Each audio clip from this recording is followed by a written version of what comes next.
hello there. It's good to have you here once again if you are a returning subscriber. And if it's your first time joining in or it's your first time watching any video of ours, this is Coin's Extra Television. So I'm just going to say before you get to, delve into all the juiciness that we have for you today, do not forget to click the subscribe button. My name is Quincy San and it's another edition of 15 Minutes. And today we have live in the studio Mr. Peter Ottobong. So it's 15 minutes with Peter Ottobong. Who is Mr. Peter Ottobong? Of course, when we have guests, we're talking tech, we're talking blockchain, but I'll be giving you all of the juicy details right after the break. All right, so don't go nowhere, I'll be right back.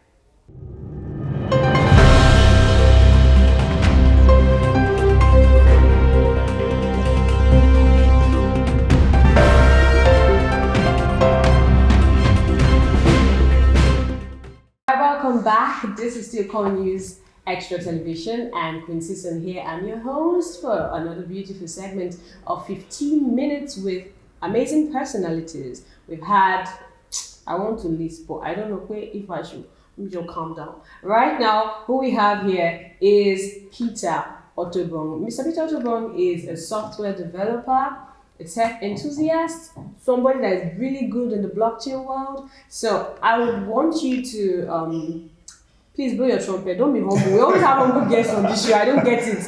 Don't be humble. Tell us who you are, okay? I think I'll just do for you just,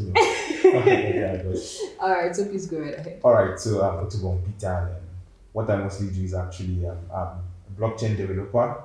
Okay. And I also manage a community. So we have a community, we run an African Blockchain Center for Developers. Okay.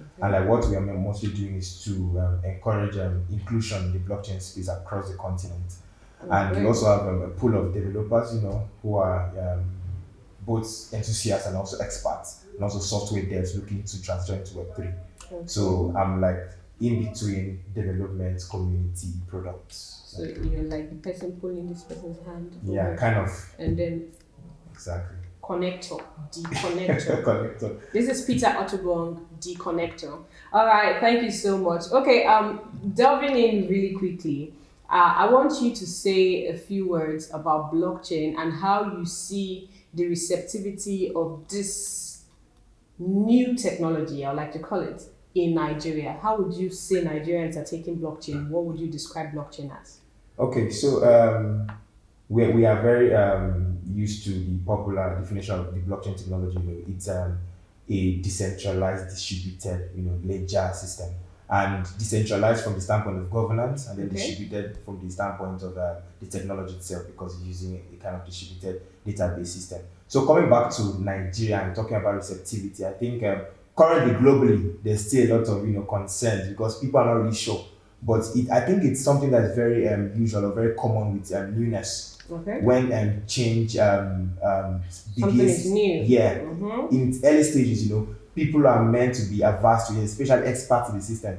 Sometimes the newbies can easily say, "Oh, this is very amazing. We can jump into this." But people whose systems are going to be disrupted, let's say like the central banks, governments, because these guys have been, the autonomous owners, or they've been the ones in charge of the system, how money circulates, how they control things, and then you just have a technology from nowhere trying to disrupt the system. Why would you look at blockchain from that angle of the disruptor? And you are also looking at it from even disrupting even the normal way of doing things like in the central bank. Yeah. I thought there are persons who know that even the central bank can use blockchain technology. Yes. The truth is that the central banks can actually use blockchain technology. Okay. But at the end of the day, if we go down to the history of fiat, central banks have always been like the apex minter of currencies. They mint currencies and then they make policies as to how it is being distributed. But now we're having a system where people can just wake up, do ICOs, determine how their token gets distributed, build structures that actually make use of that. So I think at the end of the day, the apex minter of currencies, which is the central banks, can actually find a way to be relevant to the new system by positioning to create policies to sustain it. But at the end of the day, the fear is control. How do we control this system? Because literally, if you go on most of the blockchain explorers, tokens are being created like every single hour. But is that not why people are really scared of how volatile this can be? Yes, there's a fear from the standpoint of volatility, because it's very volatile. But looking at fiat too, comparing, let's say, go back 20 years ago, our currencies, there's high level of inflation. Fiat, break that down. Okay, fiat. So when we talk about fiat, the idea of fiat is that this is money that doesn't really have intrinsic value. So sometimes people judge these in cryptocurrencies that are not really backed by something. But the question is, our money, our day-to-day money, like you have the $100, the 1 naira, 100 naira. What is it really backed by? Normally, money should be backed by something. At some point, it used to be gold in reserve. So you have actual physical gold. It was like the government started giving a legal tender and said, use this to trade, but anytime you want your physical gold, you can actually come back to the banks to get it back. But with time, it fizzled out, and then it's just papers. They keep printing money from thin air. Signature now, doesn't it? Exactly. So they are judging the blockchain guy and saying we are minting tokens from nowhere. But that's the same thing the central bank is also doing. I think somebody in a financial institution can actually, would I say, call you out there, or what you just said, that the central bank is just printing money that also doesn't have. It seems like an attack, but I think I'll just drop it because please see, I'm not doing that. Well, but that's why we have these interviews, okay? So, it would be great when probably we are having another guest who would also be looking at this from a perspective, especially when we'll have CBDC how far, right? So watch out for that. People are tech crazy right now, in quotes. When you hear I'm a tech guy, just like when you said I'm a software developer, it's just like this these people are not of this world. They are the nerds that are different, that are super. They write codes. They don't write. So it almost seems like there's something about tech that the world needs to know about. So I want to ask, do you really think that everyone, like everybody, can be what's the word? Is it tech enlightened? And is tech really for everyone? What's your perspective to that? Because everybody is not looking for a way. It says tech something, what to financing, this in tech, woman in tech, youth in tech, exactly, child in tech. So what's your take? When I was in university, I did electrical and electronics engineering, and I was a Google Developer Student Club lead. So, and one of my tasks then was to build a community on campus to enable, inclusion in technology from both women, students, anyone looking to join technology. And I observed, some people just come in and say, okay, I want to go into front end, I want to go into back end, and then 3 weeks down the line, they just come and say, oh, this tech is not for me. I'm not sure this is for me. But I think the mistake people often make is to think that technology is the end. Okay. Technology is not the end, it's just the means. So we are seeing people who need to connect. So what's the end? People want to serve products and services. Okay. And technology is just a tool to make that possible. Okay. Yes. For instance, you are trying to solve issues with banking, solve issues with health and all that. Technology just becomes a tool to make that possible. So people can always find a way to get or solve a problem in the space. You might not necessarily be the person building the means, which is the technology now. But it could be someone, who is being part of creating the product that is being offered through the means. So in other words, everyone can get into this? Everyone can be around tech or be in tech, but not necessarily be a developer. Okay, so you had to streamline it because I just mentioned tech. I didn't really mention development because I think really maybe we should start from tech is way beyond just the whole idea of software and back end and the codes and all of that. Okay, all right. What would you say are certain opportunities the Nigerians should be looking at leveraging in the now? Like currently, especially in the tech space. Okay, tech space. I feel aside from product management, because I actually started from a very technical path when I started out. But moving forward, I've found that I like technology. Okay. But I don't like the idea of sitting down and just looking at my Visual Studio Code for hours. I like to talk with people.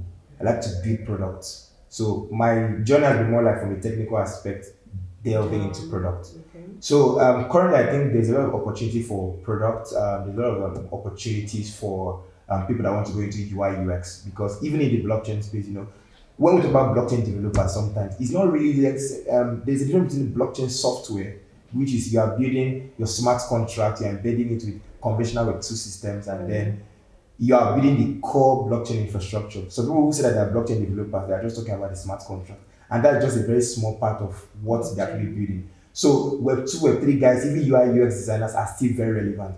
So I think even today, I have one of my junior sisters, with the strike and everything.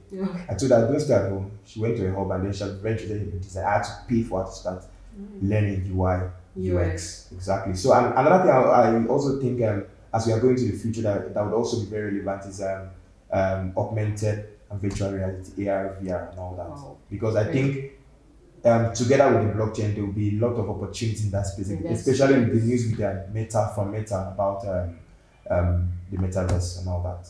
All right, so we've been saying a lot of things about tech. We've been talking about tech. We've been talking about blockchain. We're going to ask Mr. Peter Otobong a question. Well, that'll be right after this break. And of course, that question is how we get to say our goodbyes. We'll be right back.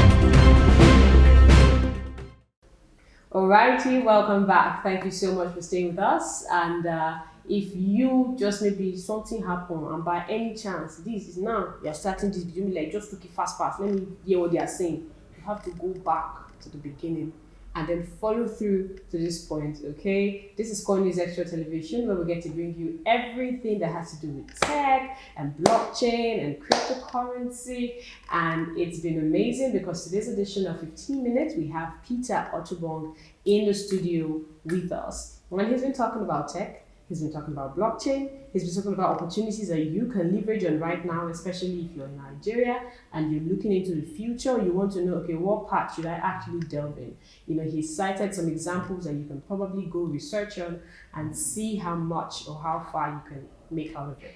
If you have not subscribed, you need to go and do that. Because I want to sit there and forgive you, but no, why? You should actually. You really should. All right, moving on, Mr. Peter, this is going to be the last question. And of course, people are, we have persons looking at you right now. So this question is really just to catch cruise. What is one thing about you that is not random, it's not out there, it's not a general perspective, not everybody just knows it. So later on, when somebody is Googling Peter Otobong, is this interview they're going to hear it from? All right. Okay, I think I'm just really about people and solving problems. That's just it. Aside from just technology and all that. Aside from most people know me from the work I do at the African Blockchain Center for Developers. Working with people to business, and also we also started a mentorship program to help people who are trying to transition to this space to actually learn. Like the connector that you are. Yeah. So on the side, I also co-founded a leadership network. So that has nothing to do with technology. It's just mostly social impact. Social impact. And next month we're about to announce start a mentorship program, but it's not tech related now. It's mostly for personal development, growth. Amazing. Great. So there's a lot of things. While you're growing in character, you're growing in tech, you're growing your bank account. It's good. Nice, really nice. Yes. All right, so there you have it. It's been amazing. It's been a beautiful time with Mr. Peter Otobong. What is something that you'll be saying to tech enthusiasts out there who are currently watching this interview and have learned a thing or two from all that they've heard you say? Okay, so for enthusiasts out there who are very interested in getting started in the technology, what I would say is don't be so carried away by the technology that you're just jumping blindly. Understand the problem that you are very particular about solving, and understand how the technology can empower you solve that particular problem. And also, watch Coin News Extra. It's really going to help you to understand the kind of problems you can solve. That's nice. Yeah. Did you hear that? Watch Coin News Extra, because that's like a space for education. I don't allow it too much. Exactly. All right. Thank you so much, Mr. Peter. You heard him. What is the problem that you are solving? Don't just delve in because everybody is doing it. All right, Quinn Season has been your host. Peter Otobong has been the guest on today's edition of 15 Minutes with Peter Otobron. Thank This is you very where we much, get to say sister. goodbyes. Bye for now. Thank you. See you next time.